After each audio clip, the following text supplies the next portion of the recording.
My name is Emily Hart, and the day I brought my grandfather home from the hospital is the day my mother threw our luggage off her front porch and told us we were no longer welcome. It was a warm afternoon in late September, the leaves turning a quiet orange, the kind of weather that should have made everything feel gentle. But the moment I stepped onto that porch, steadying Grandpa with one arm carrying our bags with the other, my mother opened the door with an expression carved from something cold and sharp. She didn't hesitate. She didn't blink.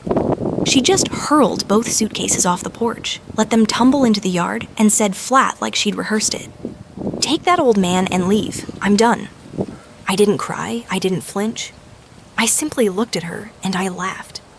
Not loud, not cruel, just a soft, tired, almost peaceful laugh.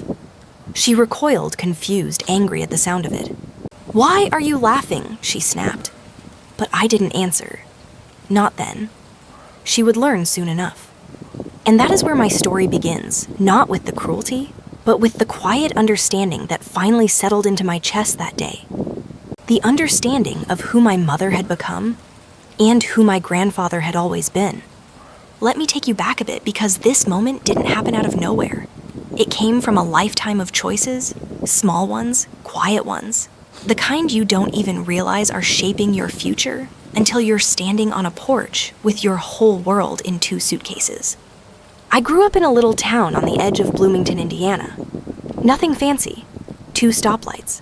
A diner that never changed its menu. Church on Sundays. Little league in the summers, school plays in the fall. The kind of place where everyone knows who your parents are before they know your name.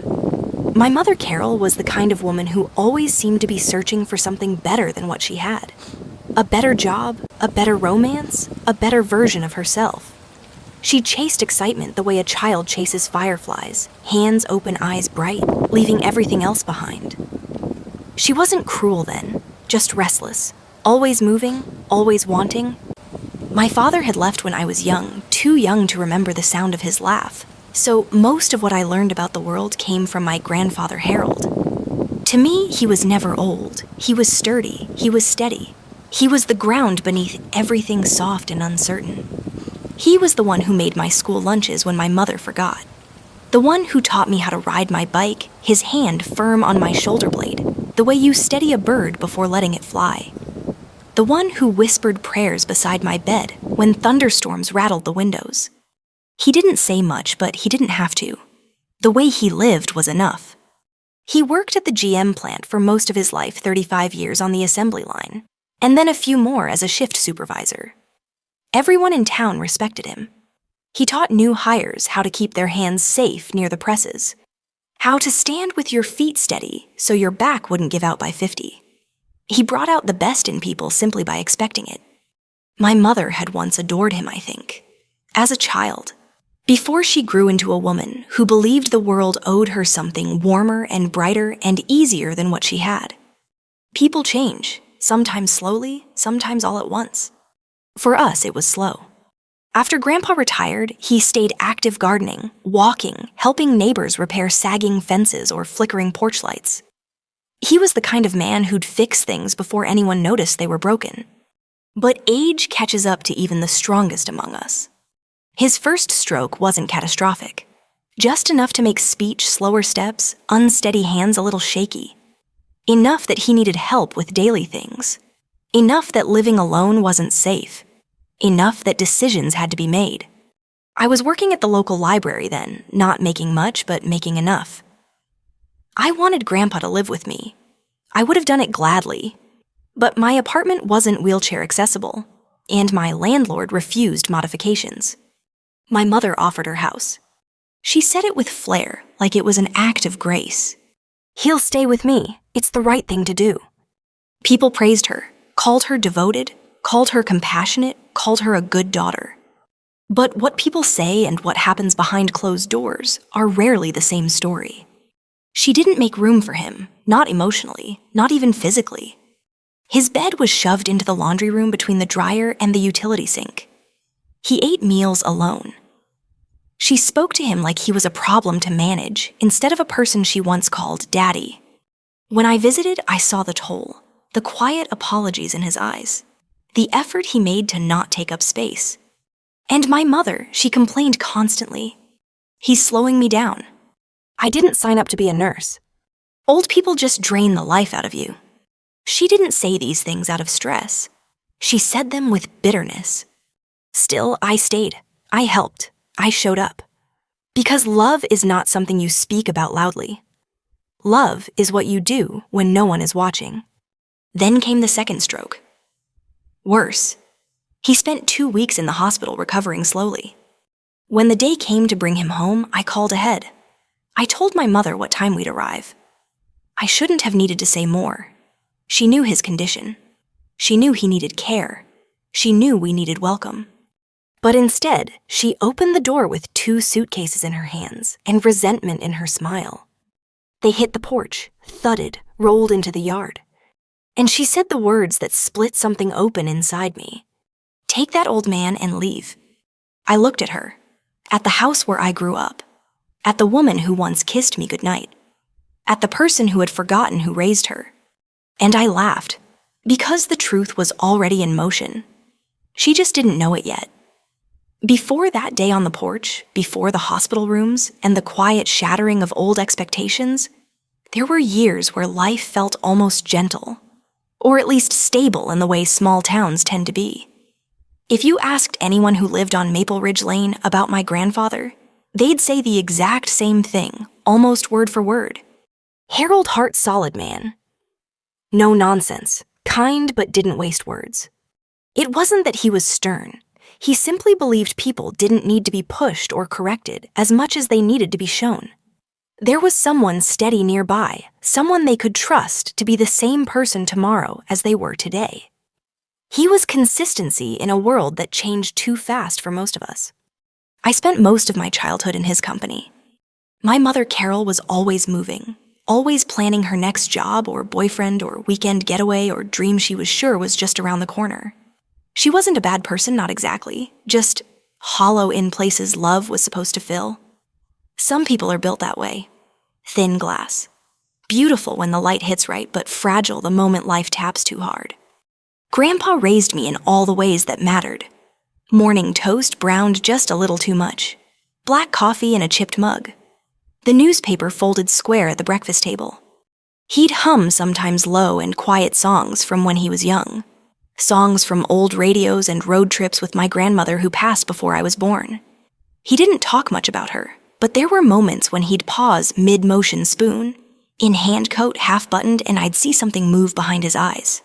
A memory, a softness, a hurt that never completely healed. But grief never made him bitter. If anything, it made him gentler. When I was 5, he built me a swing in the backyard. He didn't buy it. He built it. The ropes were thick, tied into sailor knots. The seat was smooth cedar he sanded himself. He let me paint the underside a bright sky blue so the birds would see it, he said. When I was 8, he taught me how to patch a bicycle tire. Everything worth keeping takes care, he told me. When I was 10, he held my hand at my first funeral, the neighbor's Labrador, and whispered, "We love things and then we lose them. But the loving is never wasted." When I was 12, he taught me how to make his mother's chicken dumpling soup. The secret was patience, not seasoning. He never once raised his voice. Not when I accidentally broke his favorite radio. Not when I came home crying because a girl in school made fun of my hair. Not even when I got angry and told him he didn't understand anything. He just listened.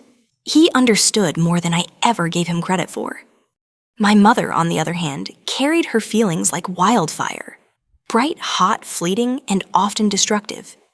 When I was 14, she got married again to a man who dressed sharp and talked big.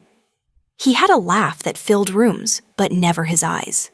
He lasted 14 months. My mother cried for 3 days after he left, then went back to searching.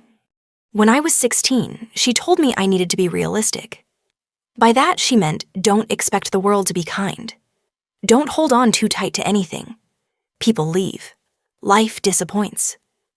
I remember thinking how strange it was to hear that from someone who kept chasing happiness like it was something she could outrun if she only ran fast enough. Grandpa never told her she was wrong. He just stayed, steady, rooted, a pine tree in the middle of a field. As I grew older, he became even more central to my life. After high school, I didn't go far.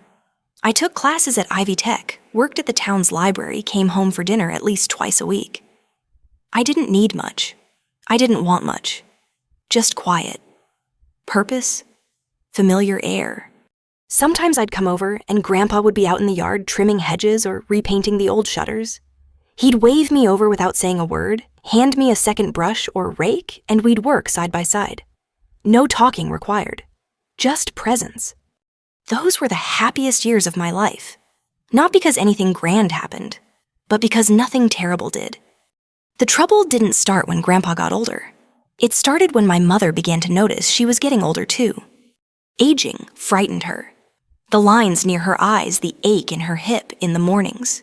The realization that the world was not waiting to give her something new and glittering anymore. There are two kinds of people who grow old. Those who soften and those who harden. Grandpa softened like summer fruit. My mother hardened like stone left in the sun. She looked at him and saw her future, and she resented him for it. The resentment crept in slowly, like a draft under a closed door. Small comments at first. He moves so slow now. He repeats stories. He's not the man he used to be. She didn't say these things with concern. She said them like criticisms. Grandpa never defended himself. He would just lower his eyes, fold his hands, let the moment pass. But I saw it. The tiny wounds. The ones that don't bleed, just bruise. And I wondered quietly, secretly, when love becomes duty, and when duty becomes resentment, and how a person can forget who held their hand through every scraped knee and broken heart. Maybe she never learned how to love him. Not the way he loved her. Not the way he loved me. But he never stopped loving her, even when it hurt.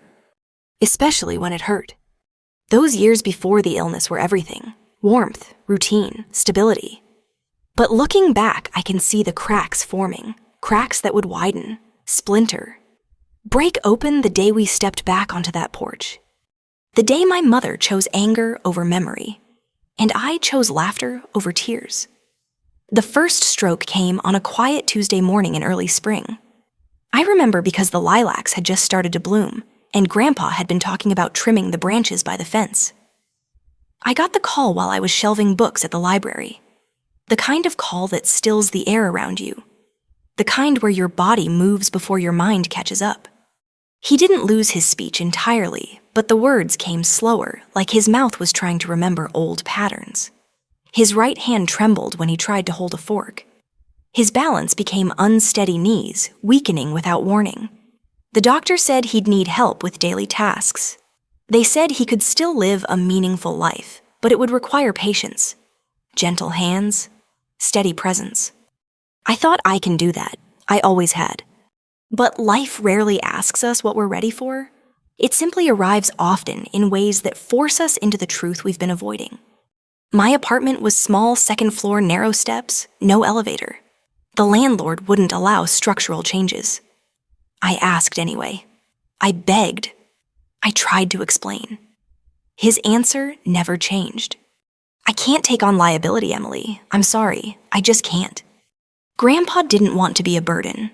He tried to suggest an assisted living facility, but those places cost more than either of us had. And I couldn't let him live among strangers. I couldn't let him wake up scared in a room that didn't know the rhythm of his breathing. So my mother offered her home. She said it with a smoothness that made everyone around her nod approvingly. Of course I'll help. He's my father. People praised her. The church ladies brought casserole for the first week. Neighbors said, "You're such a good daughter, Carol." And she liked the praise. She liked how people saw her. But praise is light as paper when it isn't rooted in love. The first sign of trouble wasn't loud. It was the bed. Instead of moving furniture, instead of preparing a room, instead of even clearing space, she put a narrow cot in the laundry room where detergent fumes hung heavy and the air ran damp from the dryer vent. The cot was wedged between a stack of storage bins and the water heater. I tried not to react. I tried to adjust blankets, fluff pillows make the space feel less like a utility closet, and more like somewhere a human being might rest. Grandpa smiled anyway. He always smiled for my sake. "You made it nice," he whispered. He never lied, but he always chose kindness over truth. Meals became another quiet battlefield. If he ate slowly, she sighed. If he needed help cutting his meat, she rolled her eyes. If he spilled something, she wiped the table sharply, like cleansing evidence of embarrassment. She stopped calling him Dad. She called him him, as in, "Is he done eating? Take him to the bathroom. Don't let him wander around." Language can be a blade, especially when used to erase relationship. I visited every day after work. I came early on weekends. I took over bathing him because my mother refused to deal with that. I did the laundry. I massaged his hands when they cramped. I listened to his stories when the stroke made them slow, but never less meaningful. He would look at me sometimes with an apology in his eyes, not for needing help, but for how he was being treated. One evening, after I'd helped him settle into bed, he touched my wrist lightly and said, "Don't harden your heart, Emmy. People forget themselves sometimes. Love remembers." I nodded. But inside me, something was beginning to harden. Not against him. Never against him. But against the woman who had forgotten what it meant to be someone's child. My mother began to resent me too. Maybe because I saw what she tried to hide. Maybe because I showed her without saying it that love could be patient. And patience made her bitterness look small. The complaints got louder. "This is ruining my life. Why should I have to do everything?" He should have saved money if he wanted a cushy retirement. I wanted to scream he did save. He gave it to you. All of it. Over decades, when you needed it. But Grandpa had taught me the truth. Spoken in anger loses its grace. So I stayed silent. Then came the second stroke. Worse. Harder. The kind that leaves more behind than it takes. He spent 2 weeks in the hospital, and the nurses came to know me by name. I sat beside his bed, reading newspapers aloud, tracing the back of his hand with my thumb, while machines hummed softly around us. My mother visited once, stayed 9 minutes, left because the beeping stressed her out. When discharge day came, I packed his things, slowly, socks folded into pairs, eyeglasses wrapped in tissue, the worn leather notebook he always kept in his drawer. When I touched it, he placed his hand over mine. "You'll need that one day," he said. His eyes were clear when he said it. Not weak, not slipping, clear. I didn't understand then. I would soon. I signed the hospital papers, guided him gently into the passenger seat, buckled him in the way he had buckled me when I was small. We drove home in quiet. Not heavy quiet. Familiar quiet. When we turned onto Maple Ridge Lane, I saw my mother standing on the porch. Not waiting, not welcoming. Holding luggage. As if she had already decided the ending. The suitcases hit the porch before the engine stopped. And that is when the shift became undeniable. I was no longer a daughter trying to hold a family together. I was a woman finally seeing what had always been true. And the love that had shaped me was not hers. It had always been his. Hospitals have a way of shrinking the world down to essentials. One room, one bed, one chair pulled close. One life you are trying to hold together with your hands. During those 2 weeks while the machines beeped and nurses whispered and the scent of antiseptic clung to our clothes, I learned more about my grandfather than I had in 30 years of living beside him. It began with the notebook. It was old brown leather, worn soft at the edges, a little cracked along the spine.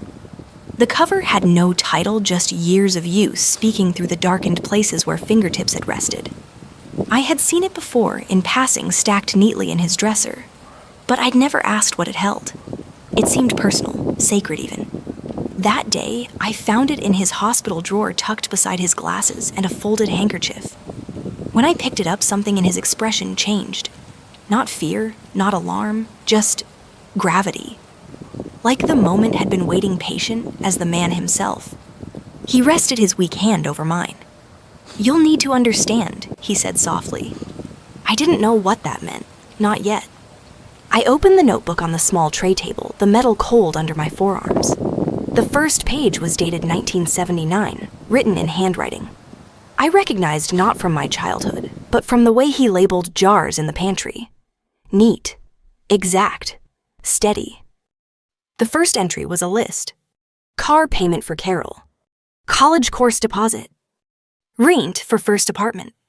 Dental work. Glasses replacement. I blinked. I read it again. These weren't his expenses. They were my mother's. Page after page, year after year. He had kept track of every sacrifice he'd made for her. Not for repayment, not as leverage, simply to remember. There were notes in the margins, quiet reflections. She is proud. I must be patient. She is hurting. I will not shame her. One day she will see I never left her. My throat tightened. My mother always said she did everything herself. She told neighbors she'd been alone, unsupported, scraping her way through life. But here, right here, was the truth written in ink. He held her life up. When she wanted a car to impress her friends, he worked double shifts during summer heat, where metal presses made the air shimmer. When she wanted to move to the city to start fresh, he paid her security deposit and first 3 months of rent.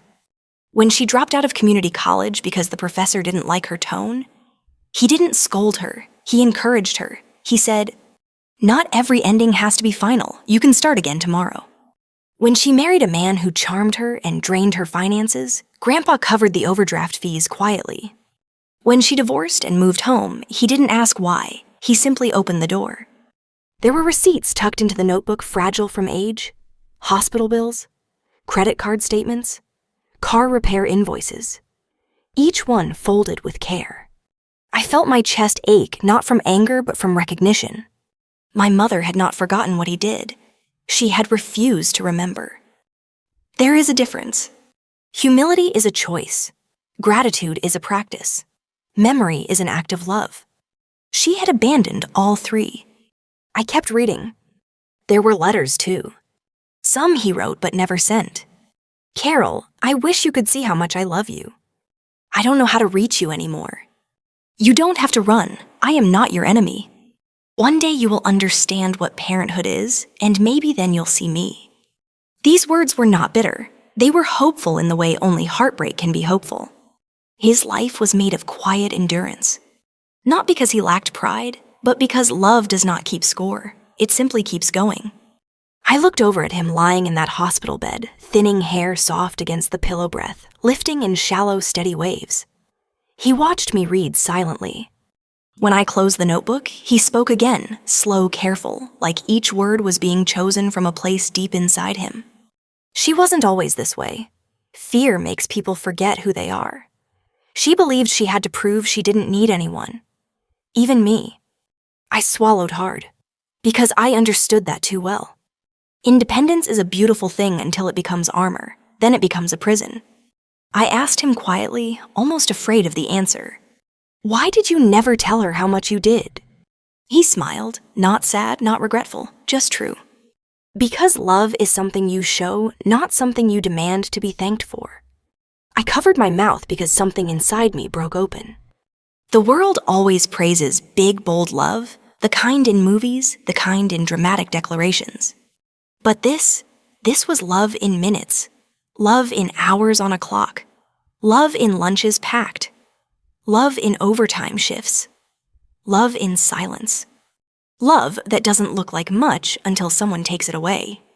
I didn't cry in that room. I sat beside him holding the notebook, memorizing the sound of his breathing. Because I realized then, my mother had not just turned him away from her porch. She had turned away every version of him that ever loved her. And she didn't even know it. But she would. Not through shouting, not through humiliation. Through truth. Truth spoken softly. Truth placed gently in her hands. Truth that leaves no room for denial. When discharge day came and I guided him home, notebook tucked in my bag, I was no longer just his granddaughter. I was the witness, the keeper of what was real, the one who would not let history be rewritten by convenience. And when my mother threw our luggage down those porch steps and said, "Take that old man and leave," I did not laugh because it was funny. I laughed because in that moment, I finally understood everything. By the time the hospital discharged, Grandpa September had tipped into the slow gold of early autumn. The mornings were cool, The evenings soft, and the maples lining Maple Ridge Lane had begun to flare into amber. The world looked gentle. It was almost cruel how gentle it looked. I drove us home in my old Honda, the one Grandpa helped me choose years ago. He'd insisted on checking the engine himself, tapping valves and belts with the steady confidence of a man who spent most of his life fixing problems before they became disasters. Now his hands trembled just buckling the seatbelt. I watched him in the passenger seat thinner than before, shoulders a little collapsed, inward eyes set deep with exhaustion. But there was still warmth there. Still Harold.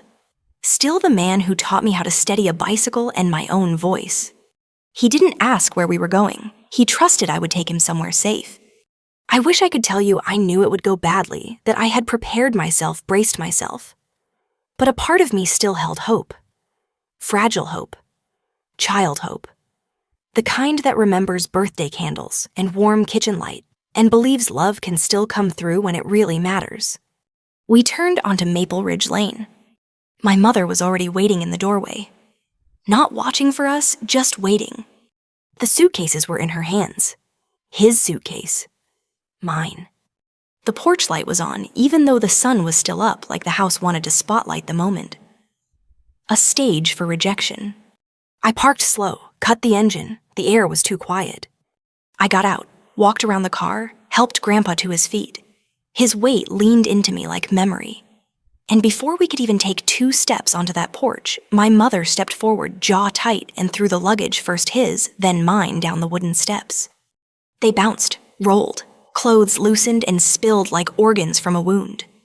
There, she said. Her voice was a blade dulled only by repetition. I can't do this anymore. He is your problem now. If she had screamed, maybe I could have matched her. If she had cried, maybe I could have softened. But she was composed, certain, cold. Grandpa said nothing. His face didn't fall. He only blinked slow and aching, like someone recognizing a truth they tried to forget. And that's when something strange happened. I didn't feel rage, I didn't feel grief, I didn't feel humiliation. I felt clarity. A clarity so pure and sharp it rang like struck glass inside my chest. I looked at her, this woman who had been a storm all my life, and for the first time, I saw not the storm, but the fear beneath it. The child who never learned how to receive love without suspecting a debt. The woman who spent her life outrunning the feeling of being unwanted, even if it meant making everyone else feel it first. I understood her, finally, wholly. And I laughed. Not cruelly, not triumphantly, just gently. Like a person who has finished trying to argue with gravity. She stiffened, her eyes narrowing. What she demanded is so funny. I didn't answer, not yet. I helped Grandpa sit on the porch bench, the one he sanded himself a decade ago. The one my mother always said didn't match the house aesthetic. His feet were tired. His breaths were shallow. But he sat tall like he always did. Even now. I went down the steps and picked up the suitcase. Clothes scattered across the yard. A shirt snagged in the grass. Socks rolling like tumbleweed. My hands moved slow as I gathered everything. Careful, gentle, respectful. My mother watched, arms crossed, chin high, trying to look like the victim of her own exhaustion. Don't drag this out, she said. Her impatience was a familiar drumbeat. Always rushed, always pushing, always running. I zipped the suitcase closed, set it neatly beside Grandpa. Then I turned to her. Do you remember, I asked softly when I was little, and you were between apartments, and Grandpa let us stay here, no questions asked. She rolled her eyes. That was years ago. What does that have to do? Do you remember I continued when the transmission failed on your Civic, and you didn't have the money to fix it, and Grandpa paid for it? That's not... And when you got sick that winter, and Grandpa stayed up all night with you on the couch, because you said you were scared to be alone. Her mouth opened, then closed. I stepped closer, not aggressive, just present. He wrote it all down, I said, and I lifted the notebook. Her eyes widened, not in recognition, but in panic. I opened it, slowly, deliberately, pages whispering like breath. I didn't read from it. I didn't need to. This, I said, is every time he lifted you. Every sacrifice, every bill, every hour of his life he gave without ever asking for a thank you. Her face drained color, sliding away like tide leaving shore. Grandpa looked at her then. Really looked. And he spoke not as a man seeking forgiveness, but as a father stating truth. I never wanted repayment. I only wanted you to remember that you were loved. There was no accusation, no bitterness, just ache. Something human and raw and unbearably quiet. My mother's breath caught. Her walls, those high, thick, impenetrable walls, shivered. For the first time in my life, she did not have a performance ready. The world held still. Even the wind seemed to pause. I helped Grandpa stand, held his hand, walked him toward the car. My mother did not stop us. She did not reach out. She did not speak. And as I opened the passenger door, she whispered, not loud, not demanding, just scared. Where will you take him? I turned back. Somewhere love doesn't have to prove itself. Her face broke not in tears, not in collapse, but in understanding. The kind that comes too late. I didn't take Grandpa far, not yet. We stopped at my place first small, crowded second floor, but warm lived in, carrying the soft scent of cinnamon from the candle I always kept on the coffee table. It wasn't equipped for his needs long term, but it was safe. Safe mattered more than perfect. I settled him into the recliner by the window, the one he used to call the thinking chair whenever he visited. His eyes closed almost immediately, breath slowing to a rhythm that told me he felt held, seen, home, even if only for now. I sat beside him a while, notebook on my lap.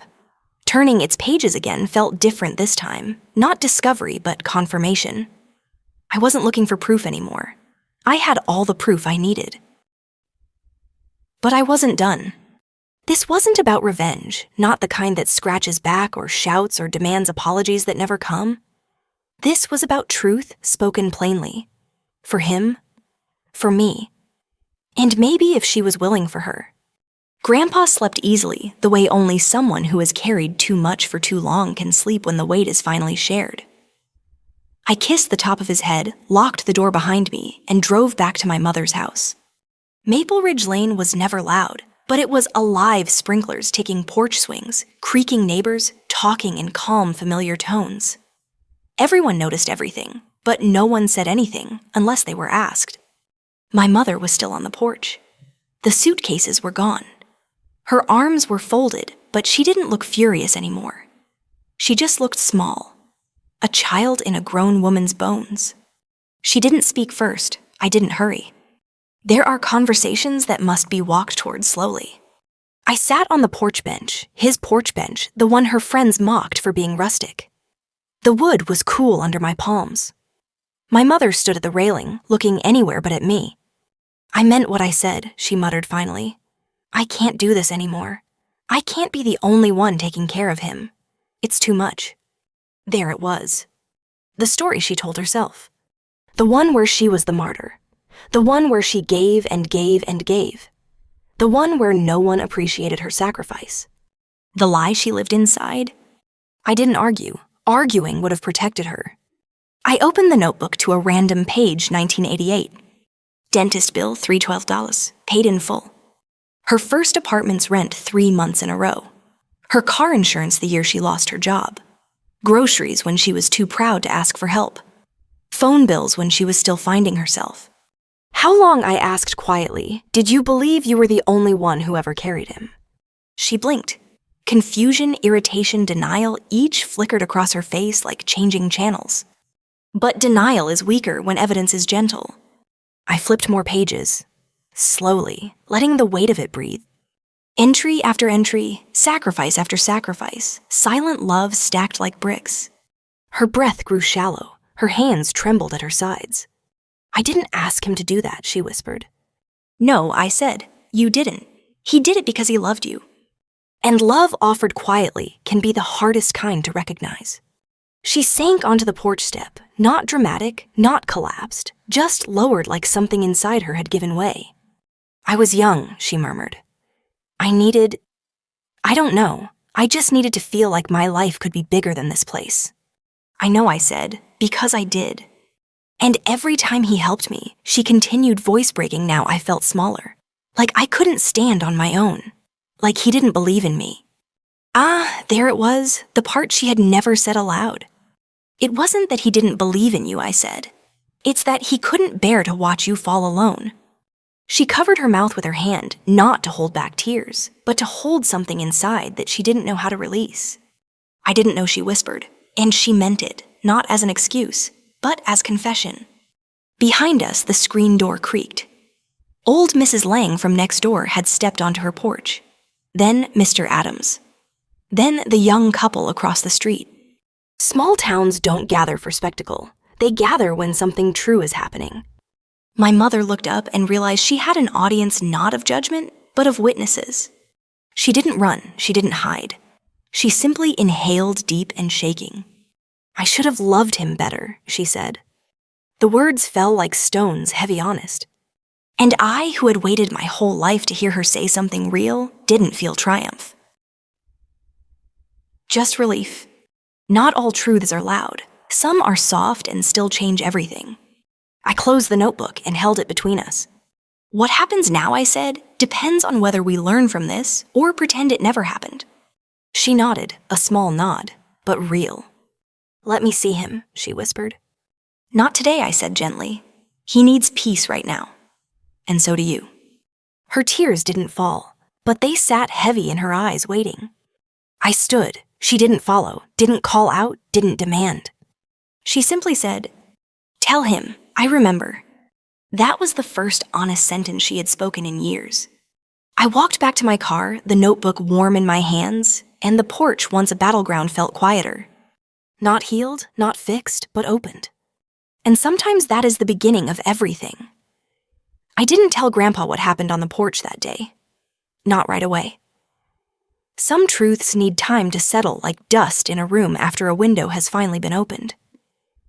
He rested at my apartment for 3 days, sleeping through long afternoons, waking only for soup water or the soft gospel hymns I played on low volume in the living room.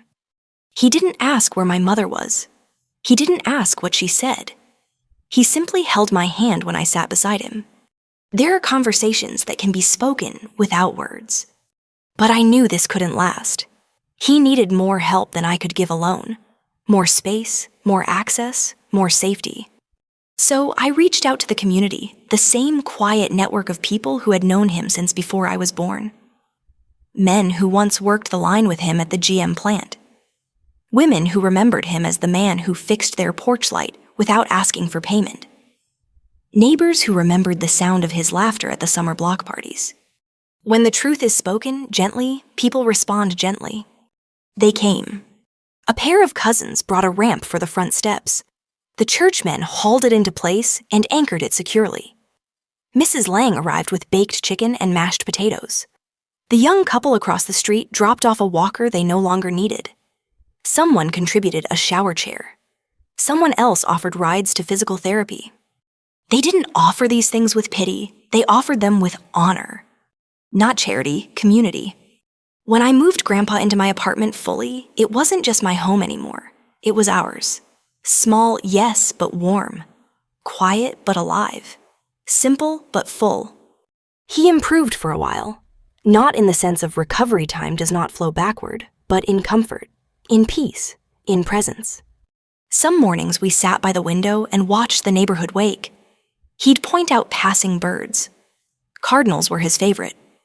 He said they were messengers here to remind us we are never as alone as we think. He spoke less and less, but when he did, his words were clear. Thank you, Emmy. Not for the care, not for the food, not for the house. For seeing him. For remembering who he was beyond the frailty of his body. A few weeks later, my mother called. Not dramatic, not crying, just quiet. Can I visit, she asked. I didn't answer immediately, not to punish, but to consider. Then I said yes, but gently. When she arrived, she brought no gifts, no explanations, no bright excuses. She stepped into the living room, saw him sitting in the recliner blanket over his knees, glasses resting low on his nose, and she stopped. Her hands trembled, her face folded inward. Not theatrically, but honestly. She knelt beside him. "Dad," she said. "Not him, not the old man. Dad." He looked at her long and slow, and then lifted his hand, the one that moved best, and rested it against her cheek. No anger, no lecture, no list of debts. Just love. The kind of love that survives everything except unspoken forgiveness. He didn't say, "I forgive you." He didn't need to. Forgiveness is not always a sentence. Sometimes it is simply a touch. My mother cried then, not loud, not messy, just the kind of crying that comes when the wall you've held up for decades cracks softly and light slips through. I turned away to let them have their moment. From then on, she came often. Not everyday habits don't transform overnight, but enough. Enough to show effort. Enough to show memory. Enough to begin again. I didn't expect miracles. I still don't. Some relationships do not return to what they were. Some become something quieter, simpler, more careful. And sometimes that is enough. One evening near winter, as the first frost clung to the windows, Grandpa asked me to bring him the notebook. His voice was soft. The kind of soft that knows time is thinning. I placed it in his hands. He didn't open it. "It's yours now," he said. "Not to remember what was done for others, but to remember what love looks like when it is real." I held his hand that night until he fell asleep. His breathing slowed, softened, stilled. When the sun rose, the room was very quiet, and the house felt full of him. His funeral was small, not because he wasn't loved, but because the people who loved him didn't need a spectacle to prove it. The church bells rang slow. The hymns were familiar. The flowers simple. And everyone who spoke said the same thing in their own way. He lived his life loving, without asking anything in return. My mother sat beside me. She held my hand. For the first time in my life, I let her. I still have the notebook. Sometimes I read it. Not to feel sadness, but to remember the shape of devotion. I keep it on a shelf where I can see it every day, a reminder of who taught me how to love. Not loudly, not perfectly, but steadily. The way real love moves. With patience, with presence, with memory. If you are listening to this, I hope you remember something. Love is not proven by grand gestures. It is proven in quiet choices repeated over years. And forgiveness, when it comes, is not for the past. It is for the future. So if there is someone you have wronged, or someone who has wronged you and the door has not closed completely, maybe today is the day to speak gently, to remember, to choose love where there once was fear. Thank you for being here with me. If this story found you, it's because something in you needed it. And if you feel called, share it so it may find someone else too. The end.